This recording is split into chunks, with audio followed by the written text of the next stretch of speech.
Is Drake going to leave UMG and sign with Sony? Actually, let me rephrase that. Is Drake going to sign a $500 million deal with Sony? That is the question that we are going to answer in this video. Now listen, let me preface everything I'm about to say, and let me just give a warning. If you are here to hate, if you are here to not critically think, if you are here to repeat lines from a rap song that came out 2 years ago, now's the time to leave the video. But if you're here to think, if you're here to look at some clues that have been floating in the atmosphere for a few years, if you're here to look at some lyrics, if you're here to look at some moves and listen to some experts, and you want to learn something and you want to debate and engage, this is the video for you. If you've been here before, you already know how we rock. If you're new, I go by the name J Roebuck. Welcome to the channel. Make sure you like, comment, subscribe, and let's get this video into the algorithm. I won't hold you any longer. Let's get into it. So let's break down the current deal that Drake is in. In 2021, he signed a deal for $400 million with UMG, and we can confirm this from numerous sources and outlets, and I'll attach a few here. And since 2021, he has put out a number of solo projects and also collaboration albums, and we can go through those right now. So in 2021, he puts out CLB, Honestly Nevermind in 2022, Her Loss in 2022, which is a collab album with 21 Savage. And I have to be specific here because when it's a collab album, that's going to become very important. Then you have For All the Dogs in 2023. Then you have the Scary Hours edition. And then you get some Sexy Songs for You, which is another collab album with Party Next Door. And then finally in 2026, we are going to get the highly anticipated Iceman. Now, I cited the collaboration albums a bit differently because when you sign a deal, especially a solo deal, they may not count collaborative albums into that deal. They may add an addendum to the contract where they say, okay, we'll bring on this album and we will distribute it for you and we'll keep the splits the same. But you have to deliver a solo project in order to get out the deal. So it's possible that Drake may have tried to use some Sexy Songs for You or Her Loss to count towards his contract fulfillment, but that's not going to fly. The label wants a solo Drake project because those are the albums that will perform the best in the first week and in the first year, and also perform best over the lifetime of Drake putting out music. The back catalog is more valuable than the newer catalog. We can also confirm that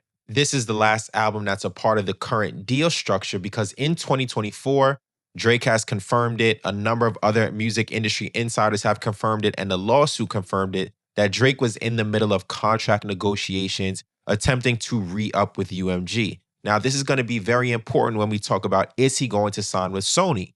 Because in these negotiations, there have to have been numbers discussed, leverage was discussed. So we know that these things were going on. But how can this inform us of the decisions that he may be facing in the upcoming year? Now let's hear from Demiza, who is quite knowledgeable. If you don't follow him on Instagram, I suggest giving him a follow. He always has great insight and great analysis from all his years working in the music industry and brokering some of the biggest deals from some of the biggest artists that have ever lived. Let's listen. They gave him $400 million. Okay, Universal gave him $400 million. So again, he's confirming what we already just did, that the first deal or the last deal that Drake is in right now is for $400 million. What? For as an advance on his royalties. Okay. Well, he recouped that within the year and a half, something like that. Was already in renegotiations. Again, reconfirming what we said. And notice he said he recouped that in a year. What was the name of the song that's on 21 Savage's album? Mr. Recoup. That's interesting. Sony came along, said, we'll give you $500 million. And he had leverage. But then Sony or Universal was like, no. And then that's what this case is about. Okay, did you release Kendrick and sabotage me? Now, we'll get into the lawsuit in a bit, but I just want to go through those things. So we just confirmed again that the deal he's in now is worth $400 million. That he was in contract negotiations and he had already recouped the money that he was advanced for the deal. Now we can get into the lawsuit. However you feel about the lawsuit, I'm going to ask you to put personal feelings aside and just view this as a business move.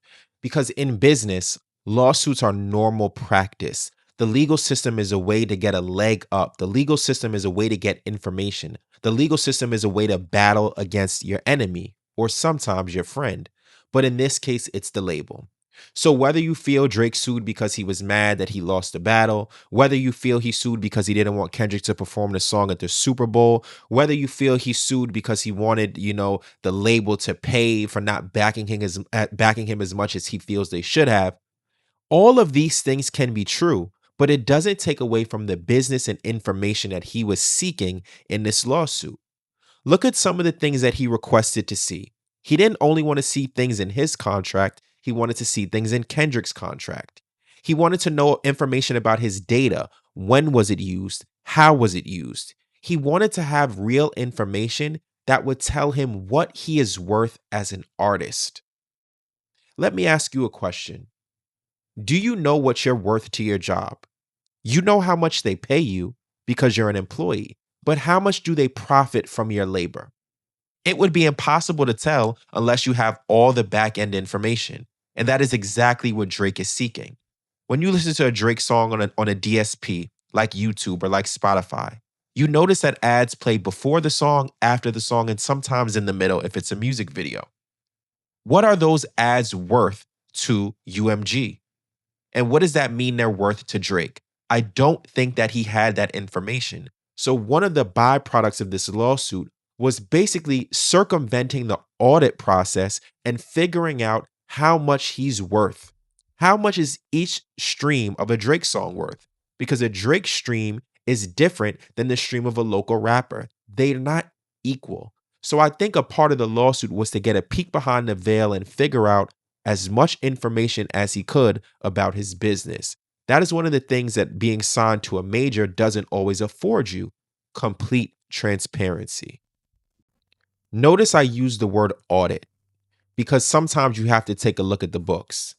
The label may end up owing you money that you didn't even know. You want to see what the label is expensing. You want to see what the bottom line is. You want to know your worth. Let's listen to Chamillionaire when he talks about the time that he audited UMG. Spotify thing. As an artist, the artist in me, I often kind of feel sorry for other artists and musicians because, um, you know, when I started investing, well, first, the state of the music industry is designed to rip off an artist. That's Fact. what I believe. I believe that when the check gets handed to an artist, the check is normally not right. The first person that told me this was Nelly. Nelly told me, you got to learn how to do this thing called an audit. And I was like, what is that? And then he was like, man, you got to get a lawyer. And so I searched, I found Jay-Z's auditor, right? And then this guy went and said, I'll do it for, I'm not going to charge you up front. I'm going to take a piece. And I was like, okay. So he goes and he finds over $600,000 that the label hid from him. Mm. So I was like, wait a second. Is this the way it always is? He's like, yeah, you got to keep on doing this. So I realized all my peers didn't know this. That, I got into the music industry and thought that when you have a song that's number one, that it just goes magically because your song's good. It's paid. Like payola is not supposed to be like a thing, but it's real. Like Payola, not supposed to be a thing, but it's real. Wasn't payola one of the allegations in Drake's lawsuit against UMG? I had to pay a lot of money to get my record to number one. And I started looking at the music industry differently. And all of my peers, I started focusing more on equity, right? I wasn't the guy that was going out and trying to chase a piece of a show that somebody's going to pay me 10,000 to do. I wanted to get a piece of the actual thing that was holding these buildings up. Mm. So I realized all these guys weren't thinking like that. And the way I got off of Universal when they didn't want to let me go is I told them, if you don't let me go, I'm going to go teach all these guys on the label how to do an audit. Let's talk now. So the first thing he talks about is he found out UMG owed him $600,000. And Chamillionaire, respect, Rod and Dirty's was actually one of my favorite songs when I was, growing up. But that's one song. How many number ones does Drake have? How many streams? How many sold albums? So if they owed Chamillionaire $600,000, let's just put the tinfoil hats on. Can you think of an amount that they may owe Drake if he was to ever audit the label? And how did Chamillionaire say that he got out of his deal with UMG? He said, well, they let me go because I told them I would tell other artists about it. It's sort of like he started a process, and in the end, he knew that this process could benefit all artists if they were able to see the information and the data that he did. Again, Maybe I'm being, I'm in my conspiracy theory bag, or maybe these are some of the things that are playing out behind the scenes. Now, again, if you don't believe me, we can listen to some experts. We're going to watch a clip here, and this guy's a forensic music publishing expert. He goes by Gangu Roach. I hope I pronounced your name right. Apologies if I didn't. But he is a forensic expert in auditing labels when it comes to publishing and payments. Let's see what he had to say. Number one, what is Drake fighting Universal about? I think it may have started where he had the option to go to Sony for like $500 million or something like that. Okay. And Universal, I think basically Universal's pissed over that. You know what I'm saying? There was a dispute over that. I think he got offered $500 million. And so what happened was. So again, if you don't believe me, listen to the people in the industry. I just do digging and research, and I connect dot to dot and dot to dot, and then I think about it, and this is what I come up with. But these are people who hear. They are in the hearsay. They are in the knowledge. They are in the web of what's happening. That they started promoting the Kendrick song a lot, right? Right. And now I don't even care about the Not Like Us and the promotion of it. I'm way beyond that. I'm thinking in the future, but he's gonna address it, so we will listen. Universal turned around and he feels that Universal devalued him by Kendrick getting so much shine.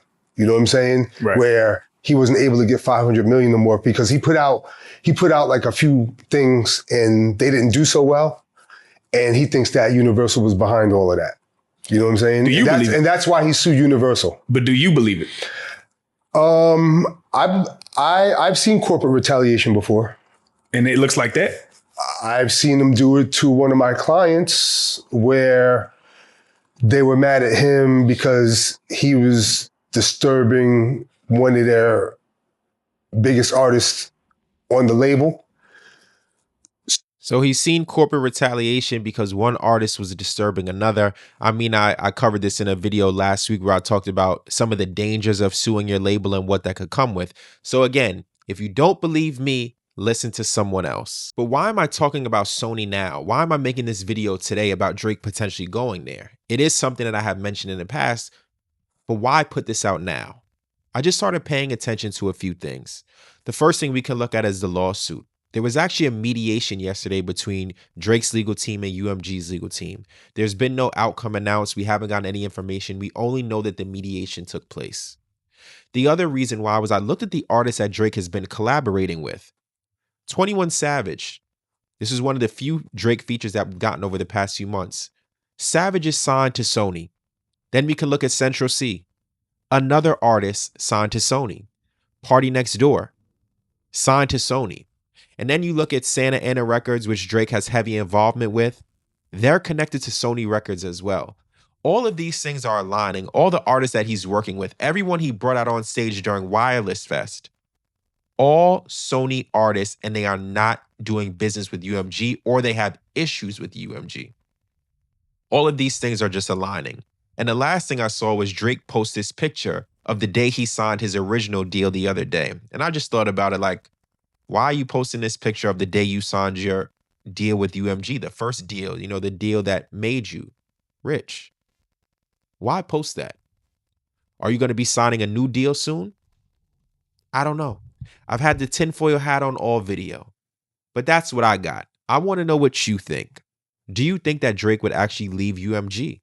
Do you think he would sign with Sony? Do you think he can get $500 or $600 million? I don't have the answers.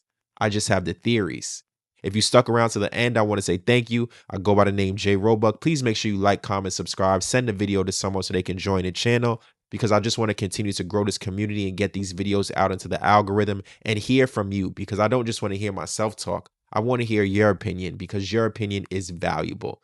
Thank you again, and have a blessed 2026. We got some big things on the way in music, and even for this channel, we have some major announcements coming soon. I promise.